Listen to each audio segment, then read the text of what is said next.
আসসালামু আলাইকুম। ক্লাস 7-এর সুপ্রিয় শিক্ষার্থীবৃন্দ, লার্নিং উইথ এ প্রিয়ার আজকের আয়োজনে তোমাদের সবাইকে স্বাগত জানাচ্ছি। আমরা আজকে আলোচনা করছি তোমাদের ইউনিট 4-এর লেসন 11-এর পার্ট ডি থেকে, এবং আমাদের পেজ নাম্বার হচ্ছে 46।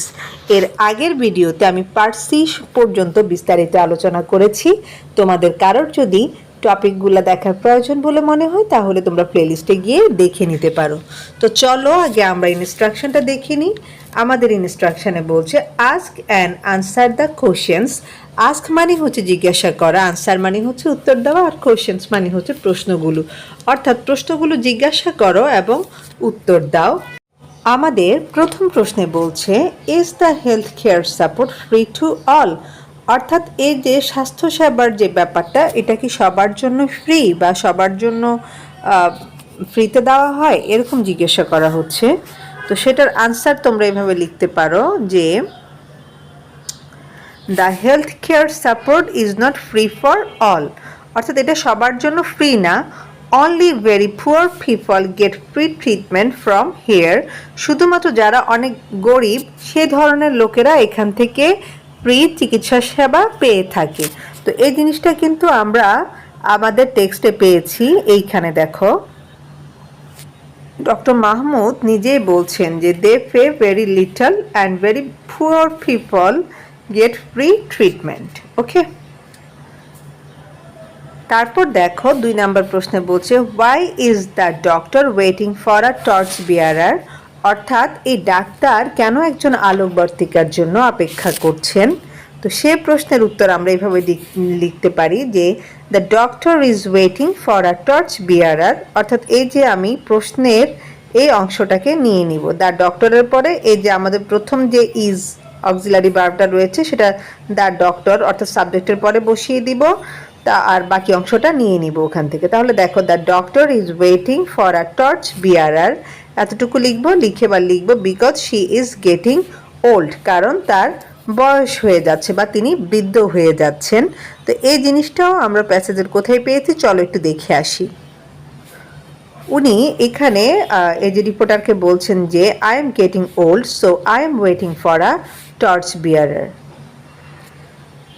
তারপর 3 নম্বর প্রশ্নে বলছে who will be in charge of the centre, অর্থাৎ এই যে সেন্টারটা বা হেলথ কেয়ার সেন্টারের কথা এখানে বলা হচ্ছে, এটার দায়িত্ব নিবে কে বা কে এটা তদারকি করবে।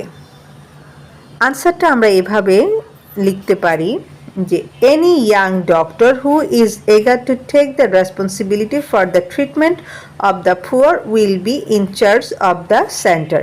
এনি ইয়াং ডক্টর অর্থাৎ যে কোনো তরুণ ডক্টর, হু ইজ এগার যিনি আগ্রহী, টু টেক দ্য রেসপন্সিবিলিটি দায়িত্ব নিতে, ফর দ্য ট্রিটমেন্ট চিকিৎসার জন্য, অফ দ্য পুয়ার গরিবদের, অর্থাৎ যে কোনো তরুণ ডাক্তার যিনি কিনা গরিবদের চিকিৎসার দায়িত্ব নিতে প্রস্তুত বা আগ্রহী, will be in charge of the centre, এই সেন্টারের দায়িত্ব নিতে পারবে বা তদারকি করতে পারবে। তারপর যে প্রশ্নটা রয়েছে সেখানে বলছে do you think the money he gets from the patients is enough to run the centre. Do you think মানে হচ্ছে তুমি কি মনে করো, থিঙ্ক মানে হচ্ছে ভাবা বা মনে করা, অর্থাৎ তুমি কি মনে করো উনি রুগীদের থেকে যে টাকাটা পেয়ে থাকেন সেটা এই সেন্টারটাকে পরিচালনা করার জন্য যথেষ্ট। Why do you think so, তুমি এটা কেন ভাবছো। তাহলে দেখো আমরা আনসারটা এইভাবে লিখতে পারি যে I think the money he gets from the patients is not enough to run the centre. আমার প্রথম অংশের কিন্তু আনসার হয়ে গেল। তোমাকে জিজ্ঞেস করেছিল কি তুমি কি মনে করো যে উনি যে টাকাটা রুগীদের কাছ থেকে পেয়ে থাকেন সেটা এই সেন্টারটাকে পরিচালনা করার জন্য বা চালানোর জন্য যথেষ্ট। তো আমি সেটা মনে করি না, কারণ হচ্ছে কি এখানকার রুগীরা খুব অল্প পরিমাণ পরিশোধ করে, এবং অনেক ক্ষেত্রে কি হয়ে থাকে আমরা প্যাসেজে পড়েছি যে অনেক ক্ষেত্রে যারা হচ্ছে অনেক গরিব সেই ধরনের রুগীরা কিন্তু এখান থেকে পুরোপুরি ফ্রি চিকিৎসা সেবা পেয়ে থাকেন। তো সেজন্য আমরা এইভাবে আনসারটা লিখতে পারি যে I think the money he gets from the patients is not enough to run the centre, অর্থাৎ উনি যে টাকাটা রুগীদের কাছ থেকে পেয়ে থাকেন সেটা এই কেন্দ্রটাকে পরিচালনা করার জন্য যথেষ্ট নয়, বিকজ মানে কারণ here the patients pay very little, অর্থাৎ এখানকার রুগীরা কি করেন, খুবই অল্প পরিমাণ টাকা পরিশোধ করেন। মোর ওভার মানে তাছাড়াও বা অধিকন্তু very poor people get free treatment from here, এবং কি হয়, একেবারে যারা গরিব তারা এখান থেকে ফ্রিতে চিকিৎসা সেবা নিয়ে থাকে। এখন আমি পার্ট ইতে চলে যাচ্ছি এবং যেখানকার ইনস্ট্রাকশনে বলা হয়েছে ফিল ইন দ্য গ্যাপস, অর্থাৎ শূন্যস্থানগুলো পূরণ করো with the right form of verbs, ভার্বের সঠিক ফর্ম ব্যবহার করে, গিভেন ইন দ্য বক্স, অর্থাৎ বক্সে দেওয়া। তার মানে পুরো লাইনটার অর্থ হচ্ছে বক্সে দেওয়া যে ভার্বগুলো রয়েছে সেগুলো সঠিক ফর্ম ব্যবহার করে তুমি শূন্যস্থানগুলো পূরণ করবে।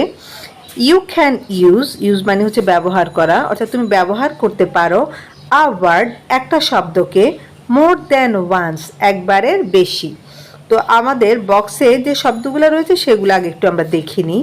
প্রথম শব্দটা হচ্ছে গিভ মানে দেওয়া, তারপর হচ্ছে চুজ মানে পছন্দ করা, ডু মানে করা, ইজ একটা অক্সিলিয়ারি ভার্ব যেটাকে আমরা বলে থাকি হয়, গেট মানে পাওয়া, হেল্প মানে হচ্ছে সাহায্য। তো আমাদের প্রথম যে লাইনটা সেটাতে বলছে I want to dash the poor people, অর্থাৎ আমি গরিব লোকদের ঢ্যাঁস করতে চাই, কি করতে চাই, সাহায্য করতে চাই। সুতরাং আমরা এখানে বসাতে পারি হচ্ছে হেল্প। তারপর বলছে যে I will dash it to dash health care support to the poor, অর্থাৎ আই উইল ড্যাশ ইট আমি এটা করব। তাহলে এই যে করার ইংলিশ হচ্ছে ডু, হ্যাঁ, তাহলে আই উইল ডু ইট আমি এটা করব, to dash health care support to the poor, অর্থাৎ এই যে যারা গরিব আছে তাদেরকে স্বাস্থ্যসেবা দেওয়ার জন্য। তো দেওয়ার ইংলিশ হচ্ছে গিভ, তাই আমরা এখানে বসাচ্ছি হচ্ছে গিভ। তাহলে আমি এটা করব হচ্ছে গরিবদেরকে স্বাস্থ্যসেবা দেওয়ার জন্য। এরপরের লাইনে বলছে they do not dash treatment because of poverty, because of মানে হচ্ছে কারণ, পভার্টি মানে হচ্ছে দারিদ্রতা, আর ট্রিটমেন্ট মানে হচ্ছে চিকিৎসা সেবা, অর্থাৎ তারা দারিদ্রতার কারণে কি পায় না, চিকিৎসা সেবা পায় না। তো পাওয়ার ইংলিশ হচ্ছে গেট, তাই এখানে তুমি বসাবা হচ্ছে গেট।